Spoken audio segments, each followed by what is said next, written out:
Hey everybody, how's it going? This is Max with BuzzTox here, and I am back with a Westworld Season 3, Episode 5 breakdown and review. And I thought this episode was very good. It really dived into Sirach's origin story and fleshed him out a lot more. We also got to see more hints on Caleb's character and who he could potentially be, also raising a lot of questions. And the story has progressed really fast, to the point where humanity now has been completely exposed to Rehoboam and are now off of their loops. So it's really interesting to see where they're going to go, because this season is very different from the other seasons. In Season 1, we were told about the maze, and the story completed when Delores reached the center of her maze. Season 2 focused on the door. And we finished Season 2 with the host crossing through the door to a simulated reality. But Season 3 is about manufacturing a god, about big data, about the similarities between hosts and humans. So with this season, there naturally isn't an end like the other previous seasons. But rather, I think it's fleshing out a complete world that we're gonna see evolve over the course of a couple more seasons. And that includes Sirach. He is a very important character in the show, and I think he'll move forward into upcoming seasons. Much like Delores is the one representing the hosts and the interests of the hosts, Sirach is fighting for the humans. Because they both understand that neither one can live or the other survives. Humans and hosts cannot coexist together. And he told Maeve that in episode 4.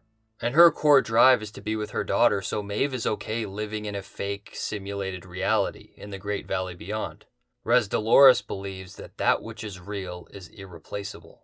She wants to get the real world for her own kind.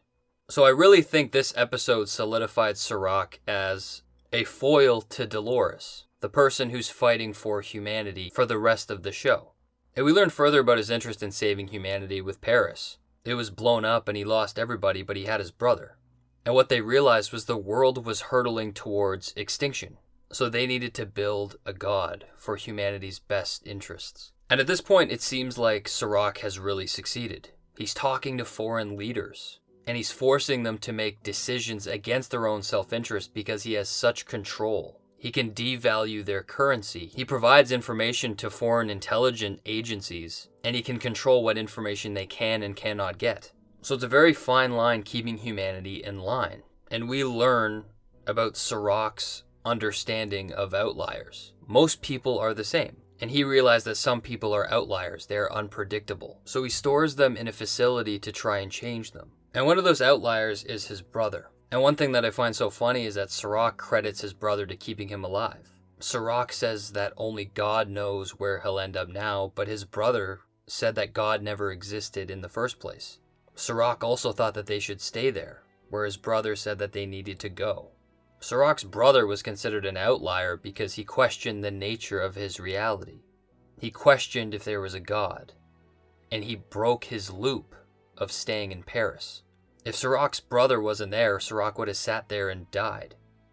And I think Sirach's brother is a good example that not all outliers are bad. A lot of outliers can cause a lot of good. But Sirach is willing to rid the world of all of them because it puts humanity at risk. And there's a lot of things that Sirach does to manage outliers. He has them in these facilities, he works on them, but he also can put them in high-risk places, like sending them to war. He tells this to Dempsey. And I'm sure he can use Rehoboam to make a person's life a living hell, to keep them in a place of scarcity, to keep working to keep their head down so they never have a chance to actually look up, to question, and to take on their role or personality of being an outlier. A character that we see this with is Caleb. I'm sure Rehoboam deemed Caleb not important because he was an outlier that is a threat to humanity. First of all, in a world where Ford said that they cured all diseases, and presumably mental illness, his mom left him and was diagnosed with schizophrenia and has been hospitalized ever since. It seems like they should have a better means of controlling that.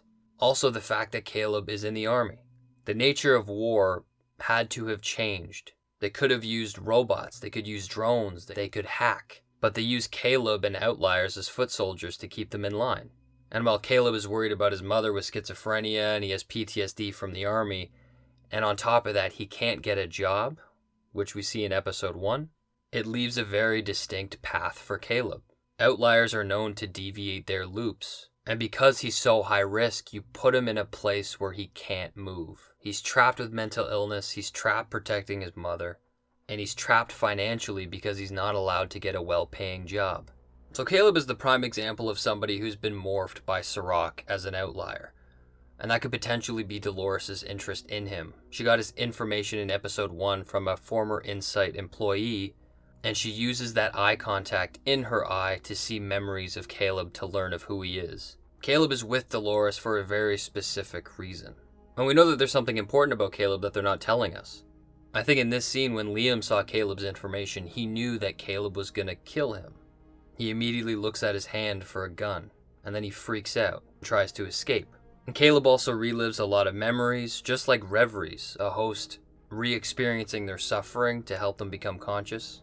He sees that he had a hostage in the military. He remembered his friend dying as he was holding Liam in a very similar way. And he also saw himself hospitalized in a bed of restraints. And I think that this place Caleb is Serac's outlier headquarters. And here they can put those glasses on, show them the reality that they want out of them, and basically neurologically program them to do what they want or think what they want. Serac can probably use Rehoboam and project a simulation in someone's head that hasn't happened. It's very likely that Caleb could see the horrors of the military, but that was fabricated from a simulated reality in Rehoboam. And that would explain why Caleb is piecing together his past just like a host. But no person can do that projection better than Delores. She ends up watching Serac's memories and she talks to him. And she has what Serac wants, and that's the code from Delos to be able to encode a human. They've achieved complete fidelity of consciousness of humans. So essentially what Delores can do is she can watch every memory of Caleb, every memory of Serac, and apply Delos code to them. She can put their consciousness in any simulated reality and see what they would do. She knew Liam wouldn't kill her, but she knew that Liam would hire somebody to because she knows him inside and out.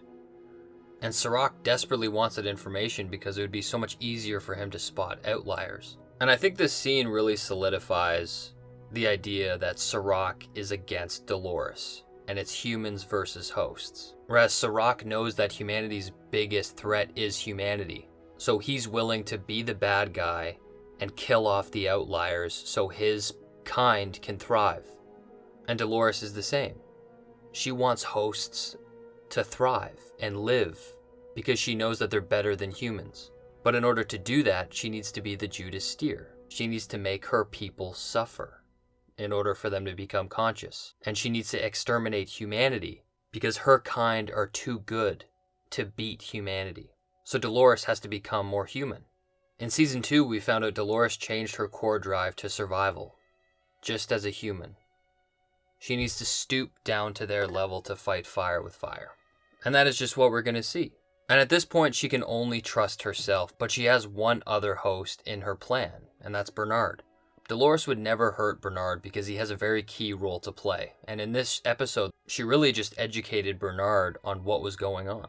She told him about Rehoboam and how it's their god designed to keep humans on their loops. And then Delores gives Bernard his mission, essentially. Collins shows Bernard the ones who don't belong, and she shows Bernard a facility. And I'm very confident that that facility is where they keep all the human outliers. Those would be very useful as a weapon against humanity itself. Another concept that's interesting too is the door, the passage from a human to a host body.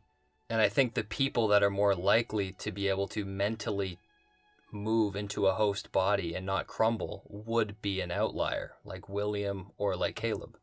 But finally, we really see the importance of Bernard when Collins says that he cannot be replaced. And I think that shows that Delores has a very clear path for Bernard. After all, she made Bernard who he is. Instead of making him a carbon copy of Arnold, Delores made some changes herself. She made Bernard his own individual. And we know that he's not the kind of host that would fight and exterminate humanity. That's what Delores has to be. Bernard is meant to be something different. But let me know what you thought about this episode and what you think Bernard's role is in the upcoming season. But anyway, thanks for watching. Take it easy.